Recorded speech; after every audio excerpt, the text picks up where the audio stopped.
আসো আমরা স্টার্ট করি। জৈব রসায়ন একদম শুরু থেকে বলতেছি। জৈব রসায়ন বেসিক্যালি কী, প্রথমে এটা জানতে হবে। জৈব রসায়ন কী একটু রিডিং দিলে বুঝবা। সেটা হচ্ছে কার্বন শিকল দ্বারা গঠিত বিভিন্ন শ্রেণীর যৌগকে জৈব রাসায়নিক বলে। মানে ধরো যেসব জায়গায় এক কথায় বলতে গেলে হাইড্রোকার্বনকে জৈব রসায়ন বলে, লাইক কার্বনের সাথে হাইড্রোজেন বা কার্বনের সাথে নাইট্রোজেন বা কার্বনের সাথে অক্সিজেন, এগুলা মিলিত হয়ে মানে যে যৌগটা গঠন করে তাকে আমরা জৈব রসায়ন বলি বা জৈব যৌগ বলি। জৈব রসায়ন কাকে বলে, জৈব যৌগ কাকে বলে, একটু সংজ্ঞাগুলো পড়বাই যেতে ধরো। জৈব যৌগ বলতে হাইড্রোজেন ও কার্বন দ্বারা গঠিত হাইড্রোকার্বন থেকে উদ্ভূত যৌগসমূহকে বোঝায়। এইসব যৌগের সাথে প্রধানত কার্বনের সাথে hydrogen, oxygen, nitrogen, sulphur, phosphorus, halogen ইত্যাদি প্রভৃতি যুক্ত থাকতে পারে। হ্যালোজেন কি? হ্যালোজেন হচ্ছে ওই ফ্লোরিন, ক্লোরিন, ব্রোমিন, আয়োডিন ওই পর্যায়ে গ্রুপ 17 শ্রেণীসমূহ। এরপর হয়েছে যৌগ ও প্রাণশক্তি মতবাদ। এই জায়গাগুলো একটু রিটিং দিবা, কোন বিজ্ঞানী কী বলছে, এমসিকিউ আসতে পারে। এরপর জৈব যৌগ গঠনে কার্বন মৌলের বিশিষ্টতা। ঠিক আছে, জৈব যৌগতে কার্বন কেন ব্যবহার করা হয়? কারণ হচ্ছে প্রথমে জৈব যৌগের প্রাচুর্য দেখি আমরা। জৈব যৌগের সংখ্যা কত? প্রায় 80 লক্ষেরও বেশি, এবং অজৈব যৌগের সংখ্যা প্রায় 1 লক্ষের মতো। এই জিনিসগুলো পড়তে হবে। এরপর জৈব যৌগ সাংঘাতিক প্রাচুর্যের কারণ 3টি। প্রথম হয়েছে এরা হলো সমযোজী বন্ধন দ্বারা অধিক সংখ্যক স্বপরমাণুযুক্ত কার্বনের বিশেষ ক্ষমতা, যাকে কার্বনের পরমাণু ক্যাটেনেশন বলে। আমরা যদি একটু দেখি, খেয়াল করো যে কার্বনের কয়টা হাত? আমরা বলতাম না কার্বনে কি 4টা হাত। ঠিক আছে, মনে রাখবা কার্বনের 4টা হাত। কার্বনের 4টা হাত মানে কি? কার্বন তার সাথে 4টা যৌগ গঠন করতে পারে। যেমন আমরা মনে আছে ওই যে ফার্স্ট পেপারে চ্যাপ্টার 3তে পড়ছিলাম মিথেন, তারপর ইথেন, এগুলো পড়ছিলাম না? তো এই যে দেখো ইথেন CH4 কার্বনের সাথে কয়টা হাইড্রোজেন যুক্ত হয়েছে? 4টা হাইড্রোজেন যুক্ত হয়েছে। তো এই 4টা হাইড্রোজেনকে কি বলি আমরা? 4টা হাতের সাথে কার্বনে যুক্ত হয়েছে। তাহলে দেখো এই যে কার্বন, এটাকে কি বলে? কার্বনের ক্যাটেনেশন বলে। দেখো এখানে কার্বনের সাথে 4টা হাইড্রোজেন যুক্ত একটা শিকল আকৃতি গঠন করছে না? এই ক্যাটেনেশনকে কিন্তু বেসিক্যালি শিকলই বলা হয়। এটা একটা মেবি ল্যাটিন শব্দ, ল্যাটিনে একে শিকল বলা হয়। ঠিক আছে, তারপর এই যে ইথেনে আমরা যদি দেখি কার্বন কয়টা? 2টা। আর হাইড্রোজেন কয়টা? 4টা। 1 2 ইথেনে C2H6 হবে। C2H6 হাইড্রোজেন কয়টা? 6টা। তাহলে এই যে কার্বন 2টা একটার সাথে এক হাত দিয়ে যুক্ত হয়ে যাবে। তাহলে কার্বন আর থাকে কি?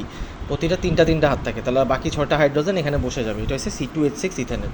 একে বলে ক্যাটেনেশন। এরপর হলে কার্বন পরমাণুর সমানতা হয়েছে বেসিক্যালি কী বুঝছো? জিনিসটা আমি আরও পরে এক্সপ্লেন করবো। সমানতা সম্পর্কে আরও অনেক বিশাল টপিক আছে, এখানে জাস্ট একটু আইডিয়া দিছে। সমানতা হয়েছে ধরো এদের আণবিক সংকেত সেম, কিন্তু এরা ভিন্ন ভিন্ন বৈশিষ্ট্য প্রকাশ করে। যেমন দেখো এই যে C2H6O ও কী করে? ইথানল, এই যে ইথানল, এটা কি অ্যালকোহলও গঠন করে। আবার ইথার যৌগ CH3 ও CH3, এই দুইটাই সে এই চিহ্ন দ্বারা কি তাকে প্রকাশ করা যায়। এটা। এরপর তৃতীয় যৌগ হচ্ছে পলিমারকরণ হচ্ছে একটা বিশেষ ধরনের পাইবন্ধন করে অসংখ্য অণুযুক্ত থাকে। যেমন আমরা যদি পলিইথিলিন আমরা যেটাকে পলিথিন বলি, ধরো যেমন CH2 এটা হয়েছে ইথিলিন। এই অনেকগুলা ইথিলিন একসাথে যুক্ত হয়ে কী করে? পলিইথিলিন তৈরি করে। ঠিক আছে, এটা হয়েছে পলিমারকরণ। এই 3টি বৈশিষ্ট্যের কারণে কার্বন খুবই এই জৈব যৌগের প্রাচুর্যতা অনেক বেশি দেখা যায়। এর তড়িৎ ঋণাত্মকতার মান 2.5। এই জিনিসগুলো মাথায় রাখবা। ক্যাটেনেশন এর যে জিনিসটা বলছে এটা একটু রিডিং পড়বা, সংজ্ঞাটা মুখস্থ করবা। তারপর এই যে কার্বন শিকল কত প্রকার কী আছে, চিত্রগুলো দেখবা। কোনটার কারণে কী সংকরণ হইতেছে এটাও দেখবা। এখানে কার্বন আর হাইড্রোজেন দেখা যেতেছে। এই যে দেখো ওরা এইভাবে শিকল গঠন করতে, এইভাবে শিকল গঠন করতে, বা এরকম চতুর্ভুজ আকার শিকল গঠন করতে পারে, বা এই যে দেখো হেক্সাগোনাল শিকলও তারা গঠন করতে পারে। সেটা আমরা আরও ভবিষ্যতে মানে আরও সামনে গিয়ে পড়ব। তারপর কার্বন ও শিকলের দ্বারা যৌগ গঠন, এই যে দেখো প্রোপেন, তারপর ইথিলিন, অ্যাসিটিলিন, বেনজিন, এগুলো কেমনে কী হইতেছে আমরা এই জিনিসগুলো পড়ব।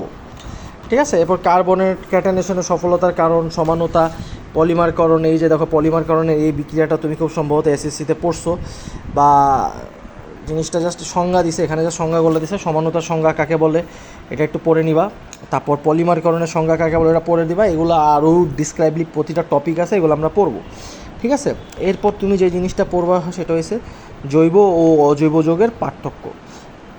এখানে আশা করি খুব তেমন বোঝার কিছু নাই, সবগুলো একটু রিডিং দিলেই তুমি পারবা। সংযুক্তি, বন্ধন প্রকৃতি, গলনাঙ্ক, স্ফুটনাঙ্ক, এগুলো তুমি ধরো ওই ফার্স্ট পেপারে চ্যাপ্টার 3 পড়ছিল না, পর্যায়বৃত্ত ধর্ম, ওইগুলো পড়লেই এই জিনিসগুলো খুব আরামসে বুঝে যাবা। ঠিক আছে, জৈব ও অজৈব যৌগের পার্থক্য। এখানে এই পার্থক্যগুলো দেওয়া আছে। পার্থক্য যদি কোনো না বুঝো আমাকে বললো, জাস্ট মনে রাখা পড়া এগুলোর থেকে তেমন আসে না। জৈব যৌগ অনেক বিশাল চ্যাপ্টার, এগুলো জাস্ট আননেসেসারি জিনিস, জাস্ট একটু বেসিক ক্লিয়ার করা। এরপর দেখো আমরা বলছি কি কার্বন শিকল তৈরি করে, ঠিক আছে। শিকল দুই প্রকার, একটা হলো মুক্ত শিকল জৈব যৌগ আর একটা হচ্ছে বদ্ধ শিকল জৈব যৌগ, ঠিক আছে। মুক্ত শিকল জৈব যৌগ কি, মানে এসব জৈব যৌগে কার্বন শিকলের দুই প্রান্ত পরস্পর যুক্ত হয় না। যেমন চিন্তা করে দেখো, এই যে কার্বনের কয়টা প্রান্ত, কার্বনের এই যে এক প্রান্ত দুই প্রান্ত, ঠিক আছে। তো মানে মুক্ত শিকল জৈব যৌগে কী হয়, দুইটা কার্বন পাশাপাশিভাবে একজন আর একজনের সাথে যুক্ত হতে পারে, কিন্তু দেখো এরা কিন্তু মানে দুই দিক দিয়েই যুক্ত হইতেছে না। ধরো এই কার্বন এই কার্বন এই কার্বন এই কার্বন, দেখো এটা কি একটা একজন আর একজনের সাথে কি মুক্তভাবে যুক্ত হইতেছে না, এটাকে আমরা বলি বদ্ধ শিকল। যখন কার্বনগুলো এভাবে পাশাপাশি এরকম থাকবে তখন এগুলোকে আমরা বলি মুক্ত শিকল। আর বদ্ধ শিকল কি, যখন একটা কার্বন আর একটা কার্বনের সাথে এভাবে যুক্ত হয়ে একটা মানে চক্রাকার জিনিস তৈরি করে বা একটা বদ্ধাকার সৃষ্টি করে, সেটাকে আমরা কি বদ্ধ শিকল জৈব যৌগ বলি, ঠিক আছে। তো এই মুক্ত শিকল জৈব যৌগের কার্বনের সংখ্যার উপরে বিভিন্ন নাম হয়। যখন এক কার্বন বিশিষ্ট হবে তখন হচ্ছে মিথ, যখন দুই কার্বন বিশিষ্ট হবে তখন ইথ, তখন তিন কার্বন বিশিষ্ট হবে তখন কি প্রোপ, যখন চার কার্বন বিশিষ্ট হবে তখন কি বিউটেন, পাঁচ কার্বন বিশিষ্ট হলে পেন্টেন। এ মানে কার্বন সংখ্যার উপর ভিত্তি করে এর নাম চেঞ্জ হয়ে যাবে, ঠিক আছে। যেমন ধরো এই যে এখানে কি CH4, এটা কি মিথেন। আবার C2H6, এখানে কার্বন সংখ্যা কত, কার্বন সংখ্যা কত 2, দেখো তাহলে কি এটা ইথেন। কার্বন সংখ্যা যদি C3 তাহলে কি H8 হয়ে যায়, তাহলে কার্বন সংখ্যা এখানে কয়টা, তিনটা হলে কি তাহলে প্রোপেন। কার্বন সংখ্যা যদি 4টা হয়ে যায় তাহলে 4টা কার্বন সংখ্যার কারণে কি এটা হয়েছে বিউটেন, 5টা কার্বন সংখ্যা হলে পেন্টেন। এরকম যতগুলো কার্বন সংখ্যা ততগুলো নাম সে গ্রহণ করবে, ঠিক আছে। এটা হলো মুক্ত শিকল জৈব যৌগ, এগুলো যেভাবে বলে। মুক্ত শিকল জৈব যৌগের মধ্যে আবার দুইটা আছে, একটা হচ্ছে সম্পৃক্ত জৈব যৌগ আর একটা হলো অসম্পৃক্ত জৈব যৌগ। সম্পৃক্ত জৈব যৌগ বেসিক্যালি কিছুই না, যে মানে যেসব কার্বন পরমাণুর মধ্যে একক সিগমা বন্ধন দ্বারা যুক্ত হয় তাকে সম্পৃক্ত জৈব যৌগ বলে। জাস্ট সংজ্ঞাটা মনে রাখবা, আর উদাহরণ কী কী আছে দেখবা। আর অসম্পৃক্ত জৈব যৌগ কাকে বলে, যে কার্বন শিকল অন্তত দুটি কার্বন পরমাণু দ্বারা তৈরি হয়। মানে এখানে কি পাই বন্ধন থাকবে, একটি সিগমা বন্ধন, একটা পাই বন্ধন থাকতে পারে বা একটা ত্রিবন্ধন থাকতে পারে। যেমন ধরো ইথিলিন, এই যে দেখো এখানে একটা মাঝখানে দুই বন্ধন আছে, অ্যাসিটিলিন এখানে মাঝখানে একটা ত্রিবন্ধন আছে, তাই এগুলো কি অসম্পৃক্ত জৈব যৌগ। এরপর হচ্ছে বদ্ধ শিকল। বদ্ধ শিকল কী বলছি, যে সকল কার্বন শিকলের দুই প্রান্তে নিজেদের মধ্যে বা ভিন্ন হ্যাটারো পরমাণু থাকে, দেখো মানে এরা কি একজন আরেকজনের সাথে কি একটা বদ্ধাকৃতির সিচুয়েশন সৃষ্টি করছে। এই যে দেখো এখানে কার্বন প্রত্যেকটা একটার সাথে যুক্ত হয়ে আছে, এখানে কার্বন প্রত্যেকটা একটার সাথে শিকল মানে বদ্ধাকৃতির একটা জিনিস, ত্রিভুজ আকৃতির তৈরি হয়েছে বা চতুর্ভুজ আকৃতির তৈরি হতে পারে। তো এই যে এগুলা কি নামগুলা মনে রাখবা। এরপর হলো অ্যালিফেটিক যৌগ। আর এই বদ্ধ শিকল জৈব যৌগ আবার দুই প্রকার, একটা হচ্ছে অ্যালিসাইক্লিক যৌগ আর একটা হচ্ছে অ্যালিফেটিক যৌগ। অ্যালিসাইক্লিক যৌগ কি, যেসব যৌগ গঠনের দিক দিয়ে সাইক্লিক বা বলয়াকার কিন্তু ধর্মর দিক দিয়ে অ্যালিফেটিক বা মুক্ত শিকল যৌগের মধ্যে তাদেরকে অ্যালিসাইক্লিক বলে।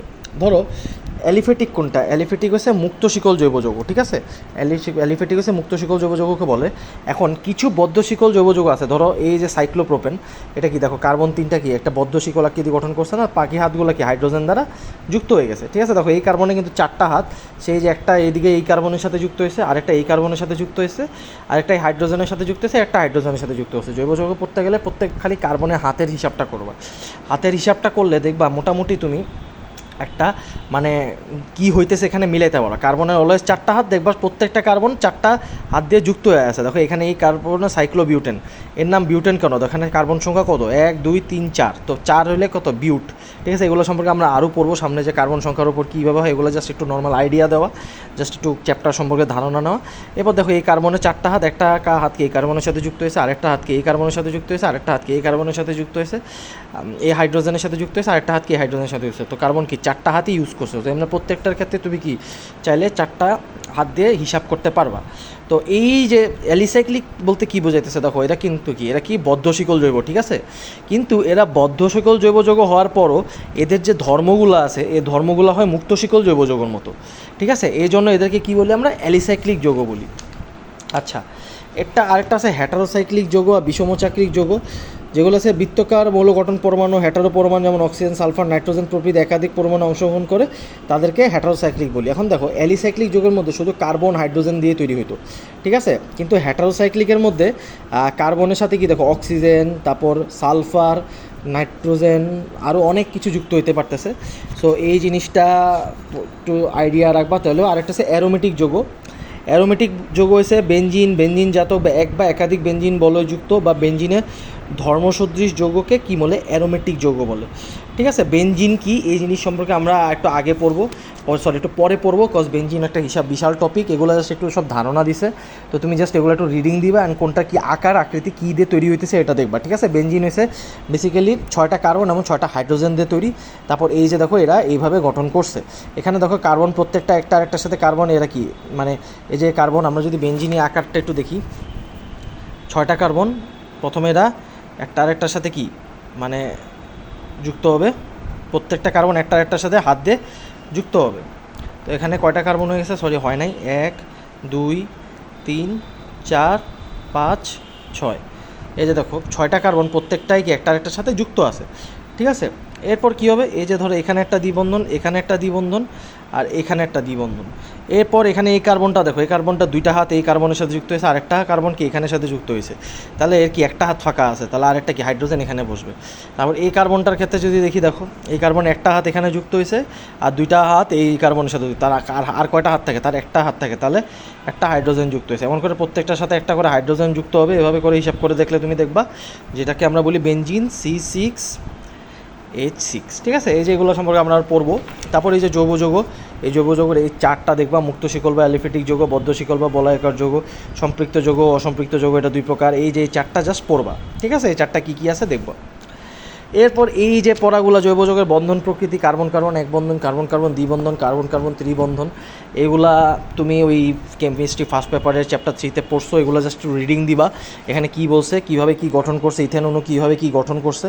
সো বন্ধন, এই যে এখানে ডট ডট ডট, এগুলা দিয়ে বেসিক্যালি এক বন্ধন বুঝায়। দেখো একটা ডট একটা ডট, এটা দ্বারা বেসিক্যালি এক বন্ধন বুঝাইতেছে।